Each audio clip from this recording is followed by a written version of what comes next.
Romanos capítulo 12.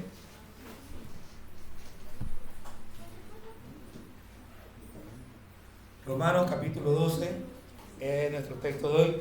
Vamos a ver solamente los versículos 1 y 2. Hoy vamos a hablar, hemos estado hablando del nuevo nacimiento. Hoy el nuevo nacimiento, sacrificio vivo y santo.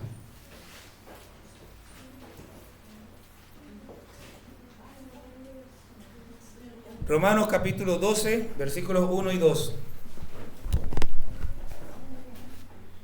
Dice así la palabra del Señor. Así que, hermanos, os ruego por las misericordias de Dios que presentéis vuestros cuerpos en sacrificio vivo, santo, agradable a Dios, que es vuestro culto racional. No os conforméis a este siglo, sino transformaos por medio de la renovación de vuestro entendimiento, para que comprobéis cuál sea la buena voluntad de Dios, agradable y perfecta. Gloria a Dios.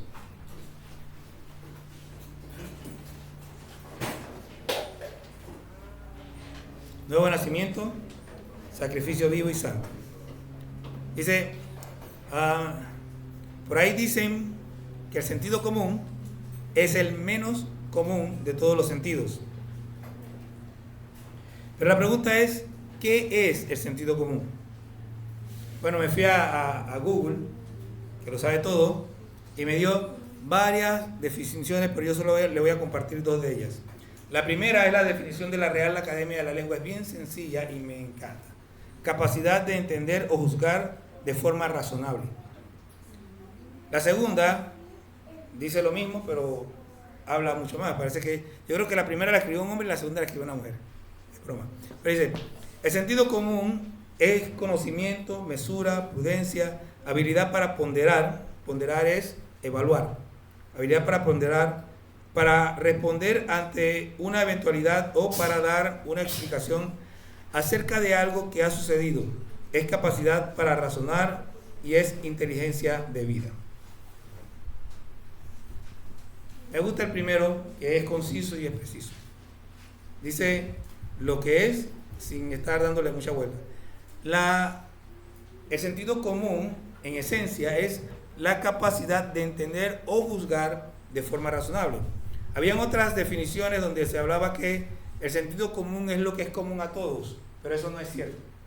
El sentido común no es lo que es común a todos. El sentido común es lo que es razonable, lo que está correcto. Y esta definición es más que suficiente, o sea, es la definición correcta desde mi punto de vista. Ahora, permítanme explicarle algunas cosas acerca del sentido común, porque, como dije ya, pienso que la primera definición es suficiente. Primero, el sentido común no es común. El sentido común, como dice esta definición, está basado en lo que es razonable, pero no todo el mundo comprende o tiene idea de lo que es razonable. Déjeme decírselo de nuevo. El sentido común está basado en lo que es razonable, pero no todo el mundo entiende o tiene idea de lo que es razonable. Para muchos, lo razonable no es razonable. Esto es algo que los cristianos debemos comprender muy bien.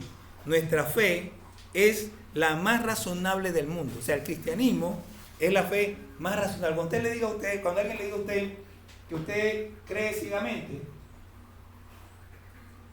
usted tiene que saber que eso no es así. ¿Por qué? ¿Por qué el cristiano no cree ciegamente? Bueno, ¿quiénes creen ciegamente? Los ateos creen ciegamente. ¿Por qué creen ciegamente los ateos? Bueno, es fácil. Porque, ¿qué viene de la nada? Nada. Pero ellos dicen que de la nada se creó el mundo. No puede ser. Eso hace falta más fe para ser cristiano que para creer que el mundo vino de la nada. ¿Se da cuenta? Eso no es razonable. Pero el cristianismo es razonable. Nosotros tenemos un libro que no es cualquier libro. La Biblia es un libro que demoró alrededor de 1600 años en escribirse. Que tiene más o menos 40 autores. 40 autores a lo largo de 16 siglos escribiendo sobre un mismo tema. Obviamente no podían ponerse de acuerdo porque la diferencia de edades, de tiempo, y además de eso eran distintos. Había reyes, profetas, había uno que era, dice boyero, o sea que era de campo, pues era ganadero, tenía bueyes de bueyes. Había de todo, había mucho. Y había un médico, hay un médico, Lucas, y hay pescadores, pero todos ellos escribieron de un mismo tema. ¿Cómo ocurre eso? Eso no es magia, eso fue Dios. Y así cuando usted va a ver cómo vino la Biblia, usted sabe que ese libro no pudo ser escrito simplemente por hombre. Fue escrito por hombre, pero inspirado por el Espíritu Santo. ¿Okay? Entonces, y podemos hablar muchas más cosas, pero la fe suya es sólida porque la fe suya está basada en lo que dice el verdadero creador de la vida. Aún así, muchos no lo entienden. Por ejemplo, ¿qué hacemos hoy? Hace unos días estaba viendo gente que inspira a una muchacha que tiene un trabajo muy loable, que cuida las playas y ese tipo de cosas, ¿no? Y en esos días también estaba viendo de unos que estaban protegiendo los huevos de las tortugas. Ahora es un pecado coger los huevos de la tortuga, pero no es un pecado asesinar al niño en el vientre de su madre. ¿Eso es razonable? No es razonable. Y ellos no lo entienden. Los mismos que defienden a las tortugas matan a sus hijos antes de que nazcan. ¿Se da cuenta cómo anda la gente que no tiene sentido común? No entienden lo que es común. El sentido común, segundo, como ya dije, está basado en lo que es razonable, no en lo que es común. Y lo que es común es lo que... Y lo que es común no siempre es lo que es correcto. O sea, 2 más 2 siempre en el plano natural va a ser 4. ¿Ok?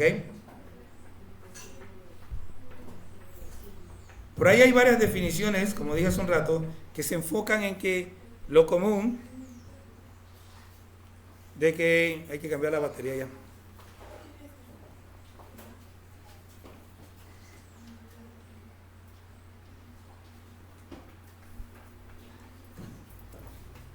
Que se enfocan en que lo común es lo que es común a todos.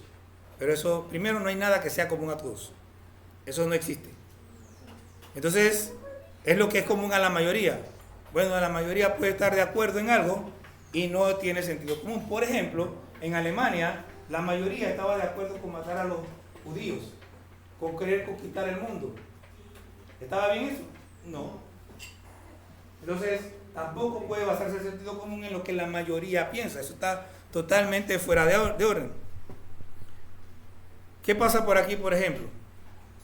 No, que tomarse unas cervecitas está bien,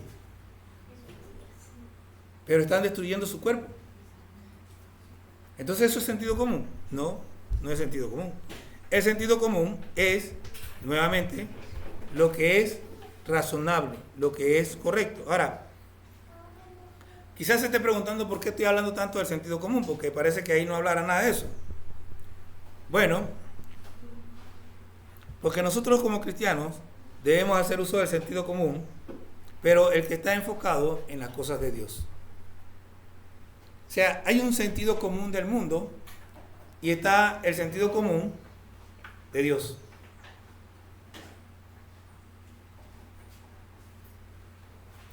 Para que nosotros podamos comprenderlo más fácilmente, razonable viene de razón, al igual que la palabra racional que aparece en el versículo 1 del que acabamos de leer.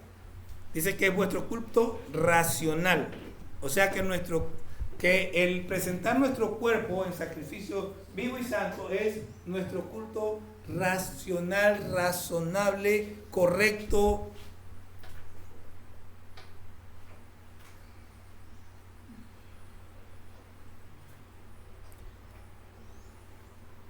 Es importante que entendamos que esto no se trata de cómo lo vea cada uno. No es subjetivo, es objetivo. De la misma manera, la adoración a Dios no es subjetiva. O sea, no podemos adorar a Dios de la manera que nos parece y pensar que está bien. La adoración tiene un objeto tiene un motivo, tiene un instrumento y tiene un propósito. Déjeme repetirlo. La adoración tiene un objeto, tiene un motivo, tiene un instrumento y tiene un propósito. Tomando en cuenta el versículo 1 que acabamos de leer. Os ruego por la misericordia de Dios. ¿Ok? Ese es el objetivo de la adoración. Dios. Es a Dios a quien adoramos, a quien le rendimos culto. La razón, por las misericordias de Dios, nosotros adoramos a Dios. Y ahora luego les explico el tema de las misericordias de Dios. El instrumento, nuestros cuerpos. Os ruego por las misericordias que presentéis vuestros cuerpos. Y el propósito es vuestro culto, que es agradable a Dios. Agradar a Dios es el propósito de la adoración. Ahora, permítame que le explique. He llamado a este mensaje de nuevo nacimiento, sacrificio vivo, porque es en esto en lo que se convierte todo aquel que en verdad ha recibido a Cristo como Salvador y como Señor. Le voy a pedir que preste atención, que si el sueño le está venciendo, levántese y camine. Nadie le va a decir nada porque camine, pero no pierda nada. Porque debemos comprender lo que es razonable para el cristiano. Dice, os ruego por las misericordias de Dios. ¿Cuáles misericordias de Dios? Esto lo vamos a desglosar. Vaya al capítulo 9 de Romanos. Vaya al versículo 15 y vamos a ir reconociendo las misericordias. ¿Por qué las misericordias de Dios son la razón por la cual nosotros adoramos? Primero el versículo 15 dice Pablo, en este pasaje está citando a Dios que está hablando con Moisés. Y le dice, tendré misericordia del que yo tenga misericordia y me compadeceré del que yo me compadezca. ¿Está viendo lo que está diciendo Dios ahí? O sea, Él va a tener misericordia del que Él quiera, punto. Si no quiere tener misericordia, no tiene misericordia. Es una prerrogativa de Dios. Ahora dice el versículo 16. Así que no depende del que quiere ni del que corre, sino de Dios que tiene misericordia. Porque la Escritura dice a Faraón, vamos a seguir leyendo hasta el 18, para esto mismo te he levantado, para mostrar en ti mi poder, para que mi nombre sea anunciado por toda la tierra. De manera que de quien quiere, tiene misericordia, y al que quiere endurecer, endurece. Ahora, permítame explicarle algo aquí en este versículo que es muy importante. En estos versículos. Una de las cosas que hace mucho el cristiano en este tiempo es pedir poder. Todo el mundo quiere poder. Pero en realidad, ¿qué necesitamos nosotros? ¿Necesitamos poder? ¿Qué necesitamos? Misericordia. El poder, Dios se lo manifestó a Faraón. ¿Y cuál fue el resultado? Manifestó en él su poder. Lo destruyó. Pero a nosotros nos dio misericordia. Nos dio vida por medio de su misericordia. Entonces tenemos que tener cuidado de lo que estamos pidiéndole a Dios. Claro, yo sé que cuando la gente pide poder, es poder para ganar las almas, es poder para salvar, pero tenemos que entender qué es lo que la Biblia está diciendo. No depende del que quiere ni del que corre, sino de Dios que tiene misericordia. Y pone el ejemplo de Faraón. ¿El Faraón tuvo misericordia? No. ¿A Faraón qué hizo? Manifestó en él su poder y lo destruyó. Ahora, en el versículo 23, Pablo dice que Dios mostró las riquezas de su gloria en los vasos de misericordia. Dice, versículo 19, porque me dirás, ¿por qué pues sin culpa? Y esta cosa tenemos que entenderla bien. Porque ¿quién ha resistido a su voluntad? Mas antes, hombre. ¿Quién eres tú para que alterques con Dios? Dirá el vaso del barro el que lo formó, ¿por qué me has hecho así? ¿O no tiene potestad del alfarero de sobre el barro para hacer de la misma masa un vaso para honra y otro para deshonra? ¿Y qué? Si Dios, queriendo mostrar su ira y hacer notorio su poder, soportó con mucha paciencia los vasos de ira preparados para destrucción, y para hacer notorias las riquezas de su gloria, las mostró con los vasos de misericordia que él preparó de antemano para gloria, a los cuales también ha llamado, esto es, a nosotros, no solo de los judíos, sino también de los gentiles. Nosotros somos vasos de misericordia, somos el objeto de la misericordia de Dios, pero a la vez, y esto lo voy a repetir luego, pero a la vez, esas misericordias son la razón por la que nosotros adoramos a Dios. Es la razón por la que presentamos nuestro cuerpo en sacrificio vivo y santo, agradable a Dios. Y déjeme aclararlo de una vez. Si usted no presenta su cuerpo en sacrificio vivo y santo, usted primero no puede agradar a Dios, y segundo, no es un adorador. Que canta muy bonito, que no sé qué, pero si su vida no está entregada a Dios, no es un adorador. El adorador puede ser que nunca cante ni los pollitos, pero vive para Dios. Donde quiera que está, el todo del adorador es Dios.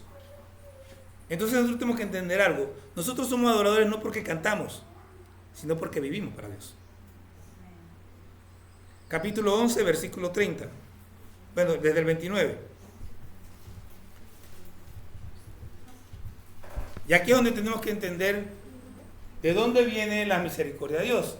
Dice, porque irrevocables son los dones y el llamamiento de Dios. Pues como vosotros también en otro tiempo erais desobedientes a Dios, pero ahora habéis alcanzado misericordia por la desobediencia de ellos, así también estos han sido desobedientes, para que por la misericordia concedida a vosotros, ellos también alcancen misericordia. Porque Dios sujetó a todos en desobediencia para tener misericordia de todos. Bien, entendamos, Pablo viene hablando desde el capítulo 9 hasta el capítulo 11 de la relación de Dios con los judíos y todas estas cosas, de cómo Dios es la relación con Dios y cómo Dios los va a restaurar y todo lo demás. Entonces, aquí él está diciendo que nosotros, los que no somos judíos, alcanzamos misericordia por la desobediencia de ellos. En ese sentido, cuando la gente dice, por ejemplo, que los judíos fallaron y que por eso nosotros entramos, tiene razón. Sin embargo, ¿en dónde no tenemos razón? Cuando pensamos que realmente el problema es el fallo de los judíos. No, Dios tiene un plan y lo está ejecutando a perfección. Ahora él mismo dice, por la boca de Pablo, que va a llegar el momento en que ellos también reciban la misericordia. Pero en este momento nosotros la tenemos porque ellos fallaron. Las misericordias de Dios, por las que Dios por las que ruega Pablo, dice, os ruego por las misericordias por las que Pablo no está son, versículo 11, versículo 30, las misericordias por las cuales los gentiles alcanzamos salvación. Esa es la primera.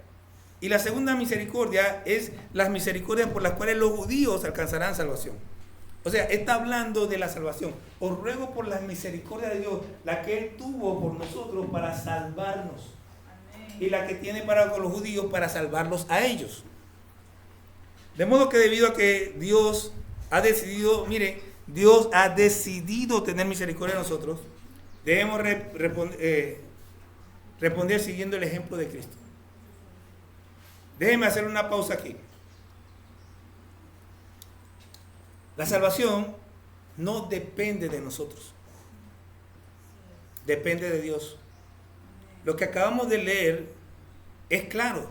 Es de quien Dios tenga misericordia. Ahora, cuando usted lee esto y entiende que Dios tuvo misericordia de usted, ¿cuál debe ser la reacción? Acciones de gracia. ¿Se acuerdan de esa palabra? acciones de gracia. Nosotros debemos vivir agradecidos con Dios siempre. No importa lo que esté pasando en su vida, su actitud debe ser siempre la de estar agradecidos con Dios. Esa debe ser siempre nuestra actitud. ¿Por qué? Porque alcanzamos misericordia. Dios tuvo misericordia. Él decidió tener misericordia de nosotros. Ahora, nosotros debemos seguir el ejemplo de Cristo. Cristo, no vamos a ir allá a Colosenses porque ya lo hemos estado viendo, pero ya usted debe recordar lo que vamos a ver ahora. Cristo era Dios, pero no consideró el ser igual a Dios como cosa que aferrarse, sino que se despojó a sí mismo, se humilló a sí mismo, haciéndose obediente, haciéndose hombre. O sea, no hay manera de que podamos comparar eso con nada en la tierra. Pero vamos a tratar de hacer algo que podamos entender. Estamos hablando de el rey de Inglaterra antes de que Estados Unidos existiera. Okay. La potencia más grande del mundo antes de que Estados Unidos fuera potencia era Inglaterra. Inglaterra era dueño de casi medio mundo. Por lo tanto, el rey era dueño de casi medio mundo. ¿Ok? Ahora, imagínense que ese rey que es dueño de casi medio mundo tiene un hijo. Que no hay que imaginarlo mucho. Usted va a la historia, tenía hijo. Pero ese hijo dice, mira, tú sabes que el pueblo está sufriendo. Y se despoja de toda su realeza. Y no solamente se convierte como uno del pueblo, se convierte como el pordiosero del pueblo. ¿Me está comprendiendo? Jesús dejó su altura, dejó su divinidad, dejó su grandeza para hacerse como uno de nosotros, como si fuera nada, porque nosotros somos nada. Y fue obediente al Padre hasta la muerte. El sacrificio máximo, de modo que nosotros también debemos entregar nuestra vida hasta la muerte, considerando las palabras de Pablo en Filipenses 2:21.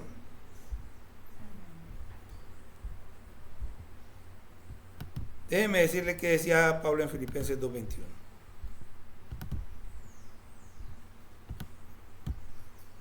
Porque... no, esta no es. Es un momentito. Me equivoqué de versículo.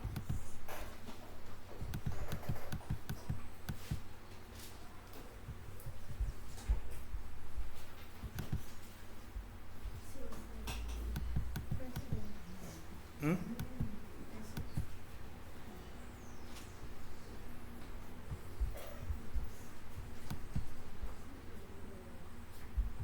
Bueno, creo que está por ahí. Para mí el vivir es Cristo y el morir es ganancia. ¿Ah? Es 1:21. Para mí el vivir es Cristo y el morir es ganancia. Ahora, de nuevo, os ruego que por la misericordia de Dios que presentéis vuestro cuerpo en sacrificio vivo. ¿Por qué debemos entregar nuestro cuerpo en sacrificio vivo? Porque si estamos muertos no servimos para nada. Primero que tenemos que entender lo que es un sacrificio. Un sacrificio es algo que se entrega para morir. Cuando tú entregas un sacrificio ya tú no lo vas a ver más, lo entregaste y ya no va a ser tuyo más. Va a morir, eso se va a quemar. Y nosotros debemos morir en vida. Nosotros debemos entregar nuestra vida renunciando a todas nuestras aspiraciones, posiciones, anhelos y aún la familia. Lucas 14:26 dice, si alguno viene a mí y no aborrece a su padre y madre y mujer e hijos y hermanos y hermanas y aún su propia vida, no puede ser mi discípulo. Yo quería ser abogado o yo quería ser ingeniero, pero de repente viene Cristo y dice, no, tú vas a ser pastor. William Carey, el padre de las misiones modernas, su hijo de repente se fue de misionero al África. Y William Carey expresó algo así como, mi hijo ha tomado el mejor camino, se ha engrandecido al ir a las misiones. Pero luego estando en África, el gobierno de Inglaterra le pidió que fuera el embajador de ellos allá y dice, mi hijo ha descendido de las alturas en que estaba. No entendemos. Uno de los problemas que tenemos y que trae la filosofía humanista y la filosofía de la prosperidad que mencionábamos hace un rato, es que nos nublan el entendimiento y ponen el foco en nosotros y no en Dios. El foco tiene que estar puesto en Dios, en lo que Dios quiere. Lo mejor es lo que Dios quiere. Si tengo que pasar hambre por Dios, bueno, Pablo dice, en todo estoy enseñado, a tener y a no tener, a pasar hambre y a tener abundancia. Entonces Dios es el que decide lo que hace en mi vida. Yo muero a mis aspiraciones. Eso no significa que yo voy a dejar de estudiar. Si yo quiero ser, por ejemplo, abogado, yo empiezo a estudiar Derecho, pero con la idea de que voy a servir a Dios con mi título.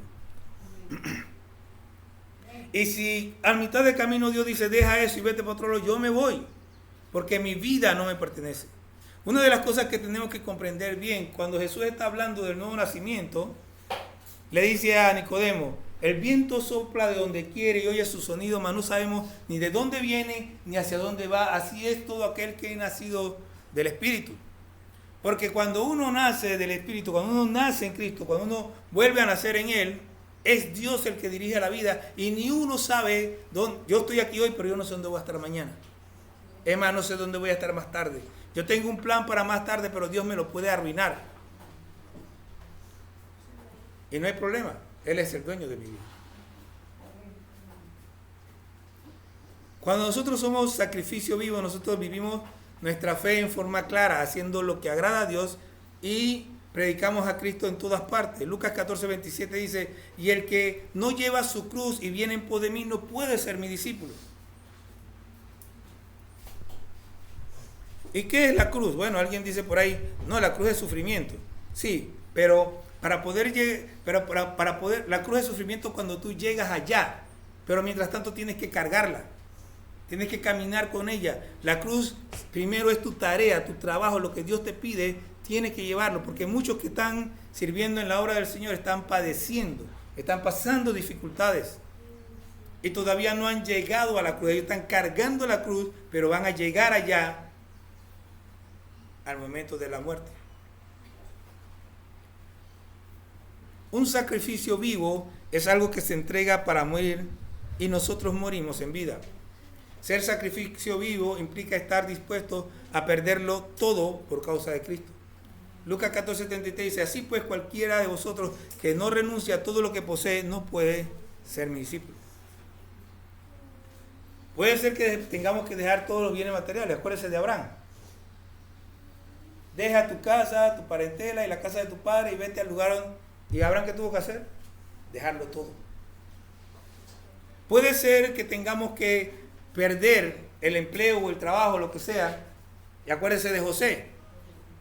José dijo, ¿cómo yo voy a pecar contra Dios y hacer algo tan... Él no dijo al final que iba a pecar contra su jefe, sino que iba a pecar contra Dios. ¿Y por eso qué pasó? No solo perdió el trabajo, sino que quedó preso. Me contaron la historia de un muchacho que era contador en una empresa y de repente el jefe le dice, mira, yo quiero que tú me lleves 2 libros. Uno con los números correctos y otro para que yo presente. Entonces el muchacho le dijo, yo no puedo hacer eso. Él era cristiano. Entonces el hombre que era judío le dijo, tú no me sirves. Y lo despidió. El muchacho se fue. Pero cuando el judío fue y habló con otro amigo de él, le dijo que el otro le dijo, tú sí eres bobo. ¿Tú cómo vas a despedir a ese hombre? Ese hombre nunca te va a robar. Y fue a buscarlo de nuevo y lo volvió a contratar. Ahora, no siempre va a pasar eso. A veces te van a despedir, te van a quedar por fuera. Yo, en el caso de él, a lo mejor hubiera dicho, no, gracias, ya. Yo soy honesto, pero usted no. Pero bueno, o sea, no voy a juzgar lo que él hizo, está bien. Si él aceptó y regresó, pues también es asunto de él, ¿no? Pero nosotros tenemos que hacer sacrificio vivo, consciente. O sea, usted debe vivir para Cristo de manera consciente. De tal manera que hay cosas que a usted le cuesta hacer, que es difícil, que no son parte de su naturaleza, que a lo mejor no le agrade hacer, pero usted se esfuerza por Cristo. Lo hace porque usted quiere agradar a Cristo y eso es lo más importante. Ahora dice que el sacrificio no solamente debe ser vivo, sino que también debe ser santo. O sea, no es suficiente con que usted diga, yo voy a servir a Dios. y viene y canta, o predica, o barre la iglesia, o enseña, o evangeliza. No, usted tiene que ser santo. No se trata de servir religiosamente a Cristo, se trata de consagrarse, lo que implica intención de separarse para Cristo. Sacrificio vivo y santo. O sea, la vida implica intencionalidad de servir a Dios. Yo quiero servir a Dios, pero yo no puedo servir a Dios de cualquier manera. Consagrarse es servir a Dios con todo el corazón, como dice Pablo. Para mí el vivir es Cristo. Tenemos que vivir en santidad en todo lugar. Sacrificio vivo, sacrificio santo, es hacer con los demás como queremos que nos hagan. Como dice Mateo 7:12. Como quieres que hagan los hombres con ustedes, así hagan ustedes con ellos. Es no hacer mal a nadie, pero no se trata de no hacer a los demás lo que no quiero que hagan conmigo. Se trata de hacer con los demás lo que quiero que hagan conmigo, que es muy distinto. Si yo estoy en una fila larga y de repente hay una persona ya parada en la fila y llega el hermano, ay, o el primo, o el amiguito, ay, fulanito, y no sé qué, y no sé cuándo, y se cuela. Por más normal que sea, me está quitando el espacio, ¿cierto? Por lo tanto, si yo no quiero que me hagan eso, yo así como yo quiero que haga él, yo hago. Si yo llego y diga, ay, fulanito, no sé qué, lo saludo y me voy atrás.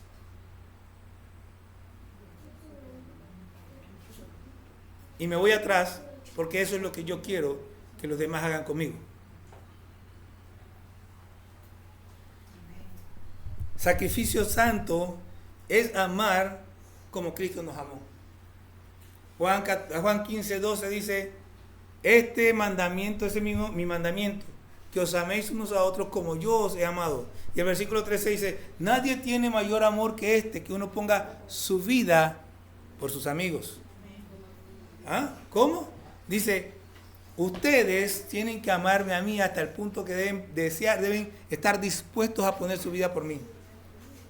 Y yo debo hacer lo mismo por ustedes y ustedes deben hacer lo mismo entre ustedes. Este es un mandamiento para la iglesia. Sacrificio santo es apartarse de las obras de la carne que nos hablan allá en Gálatas capítulo 5, versículos 19 al 21. Y es como también nos dice Efesios, dejemos la ira, el enojo y todo ese poco de cosas que aparecen allá en Efesios y en Colosenses que nosotros debemos dejarla. Eso es apartarnos o separarnos para Dios. Nosotros tenemos que crecer a tal punto que el fruto se complete. Déjeme explicarle.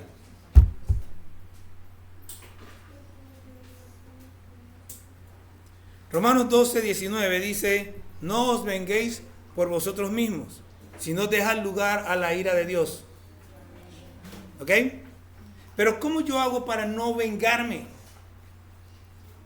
Bueno, la Biblia dice que si el Espíritu está dentro de mí, Él está desarrollando un fruto. Ese fruto dice que tiene como elementos amor, gozo, paz, paciencia, benignidad, bondad, fe, mansedumbre, templanza. Templanza es lo último, porque parece ser lo más difícil, y eso es dominio propio. Dominio propio es que aun cuando me estén brincando encima, yo no reacciono de acuerdo al brinque. Simplemente mantengo la calma y trato de resolver la situación.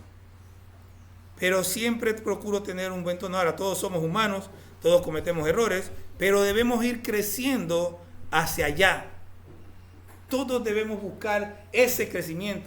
¿Y cómo lo desarrollamos? Por medio de las dificultades y de los problemas. Me pasó hoy, no me aguanté, pero ya estoy consciente y voy desarrollando tal actitud que cuando viene pasando otras veces ya yo estoy consciente y estoy preparado para no reaccionar como no debo. En resumen, presentar nuestros cuerpos en sacrificio vivo y santo es la verdadera adoración de la que habla Juan 4, 23 y 24. Cuando Jesús está hablando con la samaritana, que la samaritana le dice, Señor, dicen ustedes que en Jerusalén hay que adorar y nosotros decimos que en este monte. Y Jesús le dice, de cierto digo que vienen los días en que ni en aquel monte ni en Jerusalén van a adorar, sino que los verdaderos adoradores adoran en espíritu y en verdad. O sea, donde quiera que están.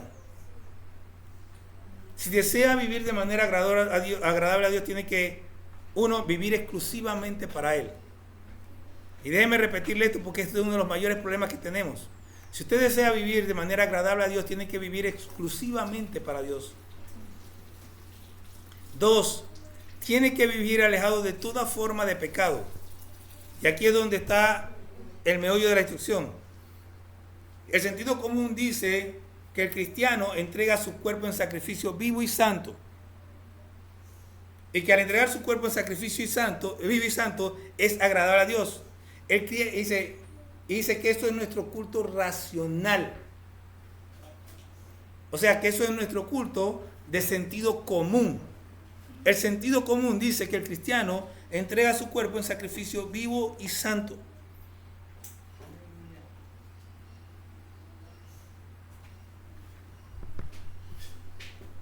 El cristiano que no lo hace está actuando de manera irracional, fuera del sentido común. Que, como dije, no se refiere a lo que es común en todo el mundo, sino a lo que es razonable. La decisión de presentar nuestro cuerpo en sacrificio vivo y santo debe ir acompañada de otra de igual importancia. Y ahí entramos en el versículo 2. Tenemos que transformarnos. Tenemos que transformarnos. Déjeme leerle en diferentes versiones. La Reina Valera dice normalmente, no os conforméis a este siglo. La Biblia de las Américas nos dice, no os adaptéis a este mundo.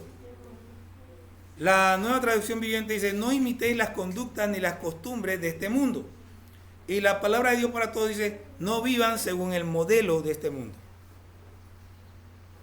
Yo creo que más claro no está. Pero me gusta un poco la Biblia de las Américas porque dice, no os adaptéis a este mundo. Y la iglesia, ¿qué hace todo el tiempo? Se adapta al mundo. Las formas en las que se dirige la alabanza hoy no son iguales a las del mundo. Las adaptamos. Adaptamos a lo que ellos hacen, lo adaptamos a la iglesia, sin hablar de otras tantas cosas que hemos adaptado a la iglesia. La predicación humanista es adaptada del mundo.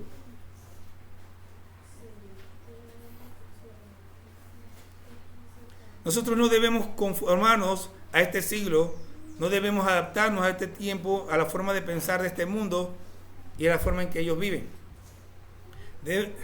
No debemos hacer lo que ellos, pensar como el mundo piensa, filosofías y huecas sutilezas, dice Pablo. El mayor problema, bueno, creo que fue Edita que se me adelantó hace un rato, porque yo iba a hablar de eso, pero Edita lo dijo mejor de lo que yo le iba a decir. Pero el problema más grande que tiene la iglesia hoy se llama humanismo. ¿Por qué? Porque es casi indetectable. El humanismo se ocupa del ser humano, de lo que entre comillas piensan ellos que es bueno para el ser humano. ¿El cristianismo qué hace? En cierta forma hace lo mismo, pero la diferencia está en que el cristianismo pone la mirada primero en Dios y después la pone en el ser humano. El humanismo la pone en el ser humano y nunca jamás la levanta hacia Dios. Nosotros debemos tener cuidado de ni siquiera hablar como el mundo habla. Debemos tener un lenguaje propio. Eso no significa que vamos hablar como el mundo habla. A veces es hasta hacerlo como lo hace la iglesia. ¿Qué hace el mundo? Mire, ¿cómo hemos nosotros adaptado el mundo a la iglesia? Por ejemplo,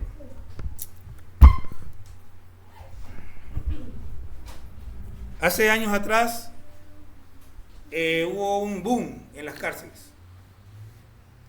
Y los hermanos llegaron allá y los reos empezaron a llamarlos siervos. Siervo. Varón, siervo. ¿Y qué hizo la iglesia? Varón, siervo. ¿De dónde vino eso? ¿De la iglesia? No, eso no salió de aquí, salió de allá para acá. Bendición. Vanessa siempre recuerda que ella una vez en su correo recibió una invitación de México bendición para una cosa de la nueva era. Es que salud no tiene nada. Sí, sí tiene, te estás adaptando al mundo.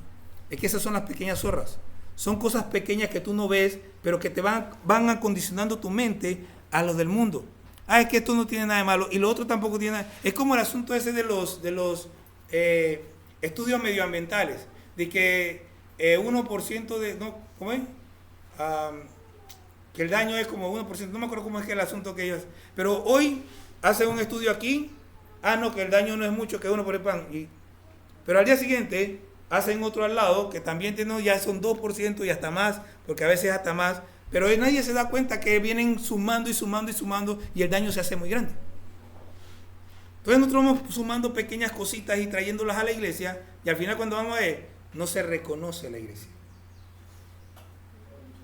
Nosotros no debemos hacer lo que el mundo hace.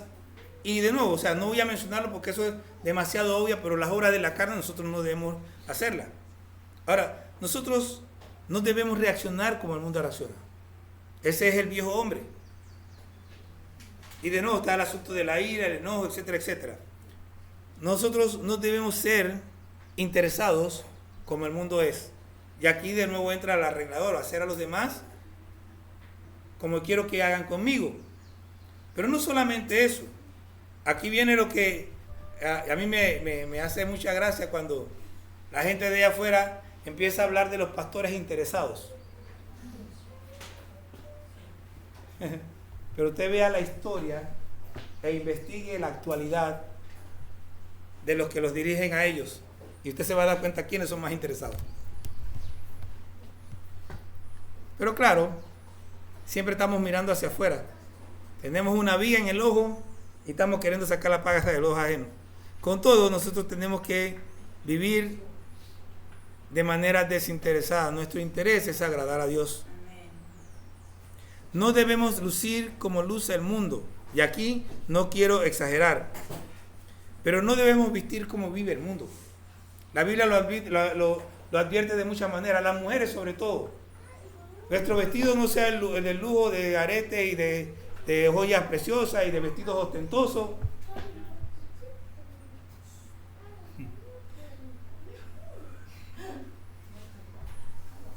Ahora, ¿qué tiene que hacer? ¿Andar desnuda? No.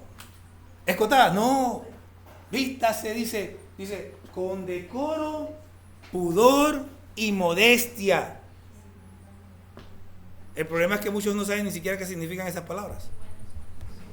Pero ya eso lo he hablado otras veces y lo volveré a hablar en otra ocasión porque hoy no es el tema. No debemos lucir como el mundo luce. Hoy hay la costumbre de que están tatuados desde la uña del dedo hasta acá, hasta la coronilla, desde la uña del pie hasta la coronilla están tatuados. La pregunta es, ¿qué sentido tiene eso? Pantalones rotos, vestidos como pordioseros, sí, les costó plata, ¿no? El pordiosero se viste así, pero es igual vestido como pordiosero, solo que pagaste. El pordiosero se le regalaron el pantalón, pero tú pagaste por eso. Es peor todavía. Y peor todavía cuando eres un cristiano y no puedes entender que eso no es la forma en que se viste un cristiano. Pantalones rotos, faldas rotas, vestidos rotos, camisa. Eso no es el vestimento para un cristiano. Nosotros debemos desconectarnos de la moda del mundo y debemos saber vestir bien, cubiertos, bien bonito, pero cubiertos, ¿no? Y sencillos. Ahora, para nosotros no estar en esa onda, hay dos cosas que tenemos que hacer. La primera cosa que tenemos que hacer, ya la dije, tiene que presentar su cuerpo en sacrificio vivo y santo, de manera que pueda agradar a Dios. Pero además de eso, tiene que renovarse. Usted tiene que cambiar. No, que yo antes me vestía no sé qué, sí, pero ¿qué te dice la palabra? Tienes que renovarte transformando tu entendimiento. Transformado por medio de la renovación de tu entendimiento. Transfórmate, renueva tu entendimiento. El cambio ocurre primeramente ¿dónde? En la mente. Mire, déjeme explicarle por qué primero es presentar el cuerpo en sacrificio vivo y santo. Porque tu mente es parte de tu cuerpo. De hecho, ni siquiera puedes presentar tu cuerpo en sacrificio vivo si no lo decides primero en tu mente. Por lo tanto, ¿qué es lo primero que hay que entregar? La mente. Entonces, yo entrego todo mi cuerpo, incluyendo mi mente, y empiezo a transformarme. ¿Cómo? Estudiando. Para renovar nuestro entendimiento tenemos que aprender cosas nuevas, que no son tan nuevas, pero que son nuevas para nosotros. Cosas diferentes. Y en la medida que vamos entendiendo, vamos tomando la decisión, porque el que usted entienda no significa que va a cambiar. Por eso es que dice, transfórmate por medio de la renovación de tu entendimiento. Y no salta directamente y dice, renueva tu entendimiento y ya. No. Una vez que renuevas tu entendimiento, tienes que tomar la decisión de que lo que entendiste debes aplicarlo a tu vida. Usted tiene que aprender, apropiarse de las cosas que ha aprendido, tomarlas para sí y hacerlas parte de su vida. Para transformarnos tenemos que aplicar cosas nuevas que aprendemos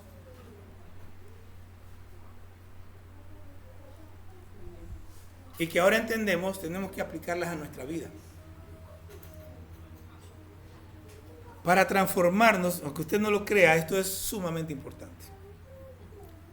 Para transformarnos, aparte de entender, apropiarme y aplicarlo, debo enseñarlo. Mientras yo voy enseñando lo que aprendí, lo estoy afirmando en mi vida. Si usted quiere que una enseñanza suya en su vida sea permanente, enséñe la otra. Compártala con otro. Mientras más la comparte, más la afirma en usted.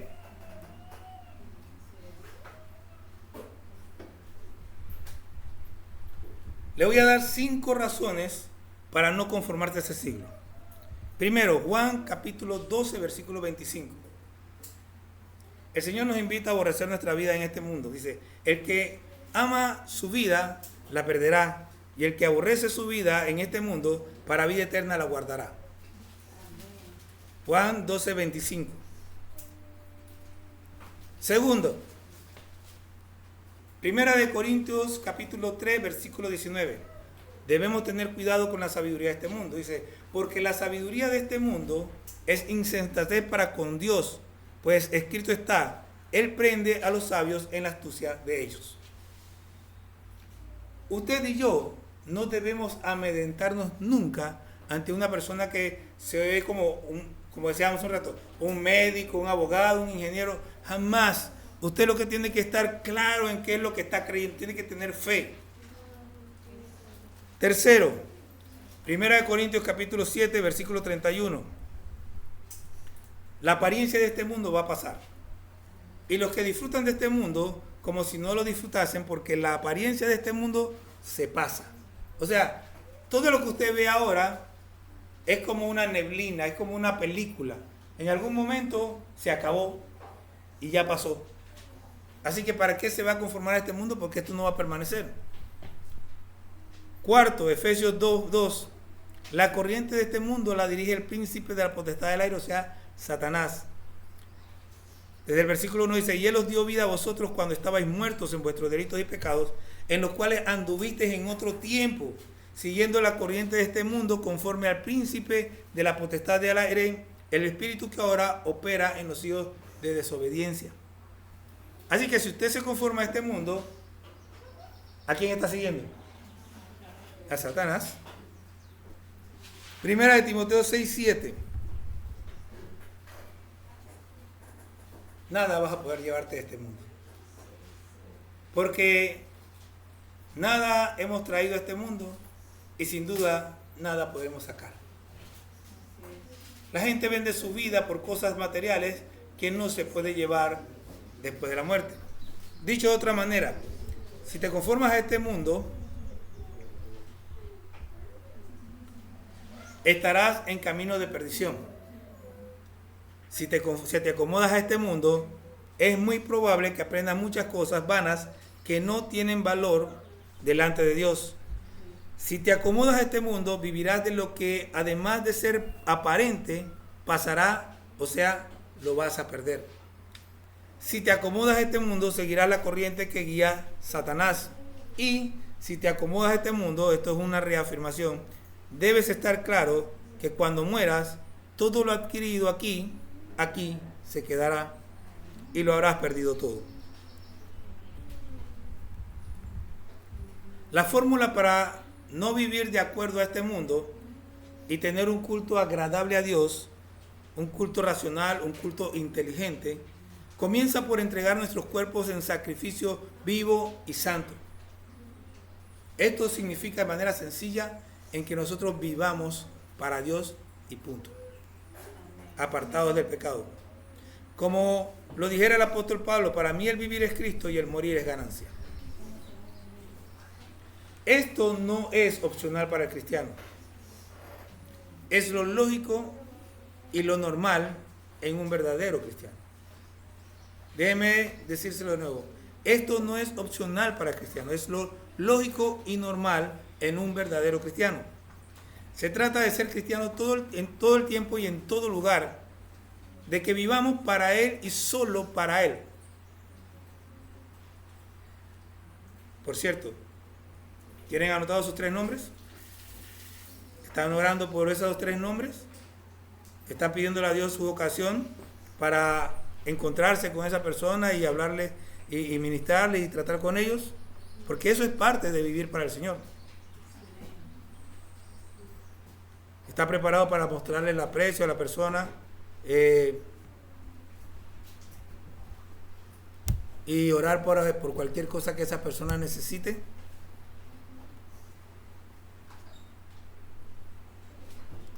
Eso es lo que Dios quiere de nosotros. Sepa que si nosotros no estamos dispuestos a hacer algo tan sencillo, entonces, ¿qué Dios nos puede pedir?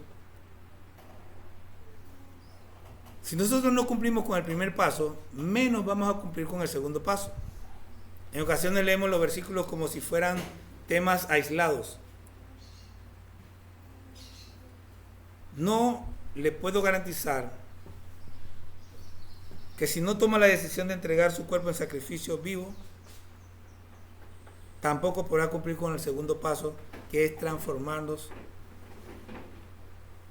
Y yo agrego, transformarnos constantemente por medio de la renovación de nuestro entendimiento. Porque el entendimiento está en la mente. Y la mente es parte del cuerpo. Y por cierto, como ya dije hace un rato, para tomar decisiones, tiene que tomarlo con la mente. Tiene que hacerlo con el cerebro. De modo que lo primero que entrega es la mente, decidiendo entregar con la mente el resto del cuerpo en sacrificio vivo y santo. Luego comienza a transformarse, al ir renovando su entendimiento por medio del estudio y aplicación de las enseñanzas de las Escrituras.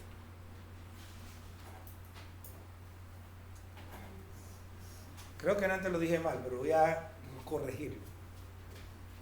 Casi le puedo garantizar, y en realidad le garantizo. Las personas pueden aprender y pueden cambiar, ¿ok? Pero si una persona no le entrega su cuerpo en sacrificio vivo y santo a Dios, no va a poder cambiar para Dios. No va a poder renovarse al transformar su entendimiento. ¿Y por qué? Bueno, la vez pasada lo expliqué y lo voy a hacerlo corto. No ha nacido de nuevo. Y el que no ha nacido de nuevo no puede ver el reino de Dios. Y si no puede ver el reino de Dios, no puede entender las cosas de Dios. Y si no puede entender las cosas de Dios, tampoco puede transformarse.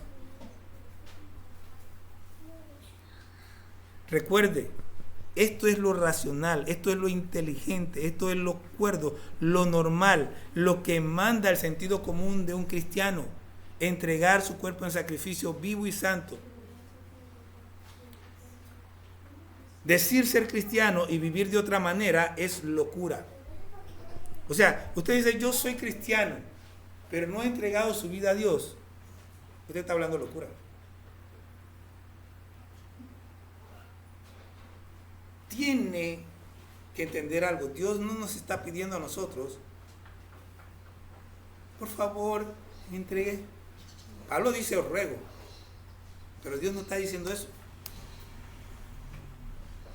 Váyase idea hacia allá en su casa, Lucas 14, del 25 al 33.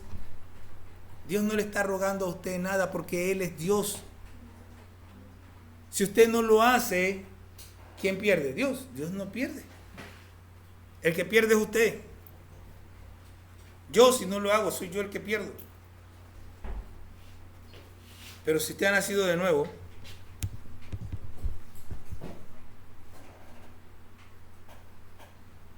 no le va a ser difícil. Le va a tomar tiempo hacerlo completo, pero no le va a ser difícil. ¿Y por qué digo que no le va a ser difícil? Porque cuando usted nace de nuevo, nuestra mente anhela a Cristo. De manera que nosotros empezamos a buscarle. Y ahí, al principio pues nos es difícil. Al principio hay cosas que no entendemos, pero no echamos para atrás, seguimos adelante y vamos creciendo en el Señor. Así que yo le animo a que si usted todavía no ha tomado la decisión de presentarse a Dios, de vivir plenamente para Él, hágalo ahora. Decida que a partir de hoy usted va a vivir para Dios, que usted va a darse cuenta, va a estar pendiente de aquellas cosas en las que no está viviendo para Él, de aquellas cosas en las que no le está saliendo bien, de aquellas cosas, y usted va a hacer los ajustes, porque de eso se trata. Hay cosas en las que nosotros no estamos conscientes, hay cosas de las que estamos conscientes, pero tenemos que ir haciendo ajustes. Eso es transformarse por medio de la renovación del entendimiento. Y entonces seremos sacrificio santo, acepto, agradable a Dios.